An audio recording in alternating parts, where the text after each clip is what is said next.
అందరికీ నమస్కారం. మాజీ శాసన మండలి డిప్యూటీ చైర్మన్ వైఎస్ఆర్ పార్టీ నేత ఎస్వి సతీష్ రెడ్డి గారు నిన్న చిందులు వేస్తూ మాట్లాడారండి. ఆయన గతమంతా మర్చిపోయి జగన్మోహన్ రెడ్డి గారి ప్రాపకం కోసం పూనకం వచ్చిన వ్యక్తిలాగా విపరీతంగా మాట్లాడారు. ఈరోజు రెడ్ బుక్ అని చెప్పే లోకేష్ గారు రేపు పార్టీ ఏదైనా ఓడిపోతే సింగపూర్ ఎక్కడికో పారిపోతారంటూ వ్యంగ్యంగా మాట్లాడారు. ఆఖరికి నా బొచ్చు పీక్కుంటారా అని కూడా తల్లో వెంట్రుకలు పట్టుకొని చూపించారు. సతీష్ రెడ్డి గారు, మీరు ఉన్నతమైన శాసన మండలి వైస్ చైర్మన్ పదవిలో ఉన్నారు, బాధ్యత కలిగిన వ్యక్తి. ఇలాంటి మాటలు మాట్లాడడం మీకు సమ్మతమేనా, సబబేనా? ఆలోచించండి. రాజకీయ విమర్శలు చేయండి, అంతేగాని ఇలాంటి మాటలు మాట్లాడడం మంచిది కాదు. అసలు సతీష్ రెడ్డి గారు తన గతం మీద ఒక్కసారి గుర్తు చేసుకోవాలి కదా. ఆయన తెలుగుదేశం పార్టీలో పుట్టి పెరిగిన వ్యక్తి. 1989లో పులివెందల నుంచి వైఎస్ రాజశేఖర రెడ్డి గారితో పోటీ చేసి ఓడిపోయారు. తర్వాత 2 సార్లు ఇతరులకు ఇచ్చిన 2004, 2009, 2014, 2019లో కూడా ఆయనకి పులివెందల సీట్ ఇస్తే ఓడిపోయారండి. ఆ ఓడిపోవడానికి కారణం అందరికీ తెలుసు. అప్పుడు రాజశేఖర రెడ్డి గారి దగ్గరనో లేదా జగన్మోహన్ రెడ్డి గారినో బాగా డబ్బులు తీసుకొని ఎలక్షన్లో పని చేయకుండా ఓడిపోయారు. అయినా చంద్రబాబు నాయుడు గారు క్షమించి సహించి ఆయన 2011లో ఎమ్మెల్సీని చేశారు.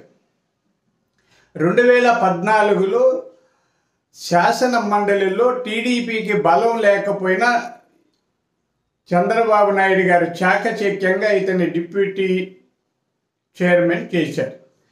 అంటే ఆయన రాజకీయ భవిష్యత్తు అంతా కూడా తెలుగుదేశం పార్టీ మీద ఆధారపడి ఉంది. తెలుగుదేశం పార్టీ వాళ్ళు ఆయనకి రాజకీయంగా ఒక వేదికను నిర్మాణం చేశారు, అవకాశం కల్పించారు, ఎమ్మెల్సీని చేశారు, డిప్యూటీ చైర్మన్గా చేశారు.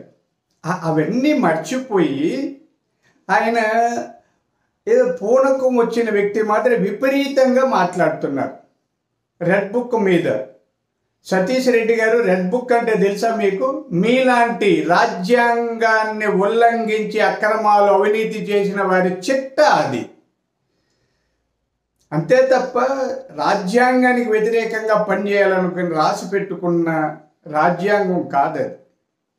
మీలాగా వైఎస్ రాజారెడ్డి రాజ్యాంగం అమలు చేసినట్టుగా నేరాలు ఘోరాలు చేయడమే రాజకీయం అన్నట్టుగా అక్రమాలు అవినీతి చేయడమే పనిగా ఇక్కడ ఎవరు లేరు. తెలుగుదేశం పార్టీ ఒక క్రమశిక్షణ కలిగిన పార్టీ. ఆ విషయం మీకు కూడా తెలుసు. సతీష్ రెడ్డి గారు ఆ పార్టీలో చాలా రోజులు ఉన్నారు. మీరు 83లో పార్టీ పెడితే మీరు ఎప్పుడో 85లో ఎప్పుడో చేరారు. 89లో టికెట్ ఆశించి పోటీ చేశారు. ఇప్పటి వరకు ఉన్నారు.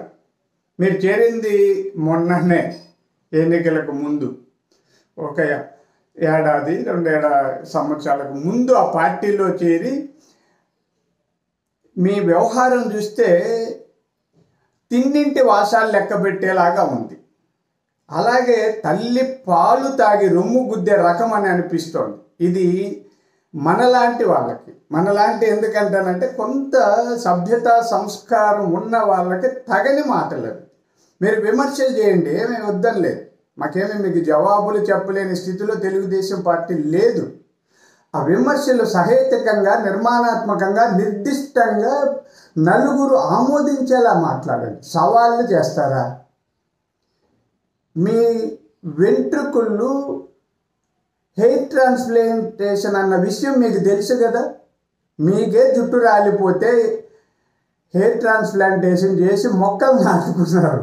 ఈ వరి నాటినట్టు ఆ మొక్కలు పీకలా మేము మాట్లాడేటప్పుడు కనీస జ్ఞానం ఉండాల్సిన పనుల అర్థమైందండి.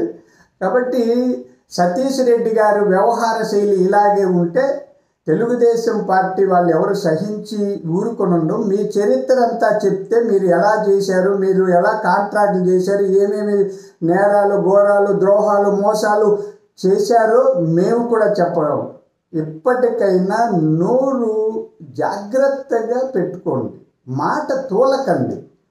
మనమేనా తాగుబోతులమా మాట తూలి ఏదంటే అది మాట్లాడడానికి కాదు కదా. మీరు ఒక ఉన్నతమైన కుటుంబంలో పుట్టారు కదా, మీ తల్లిదండ్రులు గొప్ప వ్యక్తులు కదా, ఒక రైతు కుటుంబంలో పుట్టారు, రాజకీయాలు చేసిన మీరు ఇలాంటి చౌకబారు మాటలు మాట్లాడడం మానుకోండి. లేకపోతే ప్రజలు మీకు తగిన విధంగా బుద్ధి చెప్పుతారన్న విషయాన్ని గుర్తెరిగి ప్రవర్తించండి.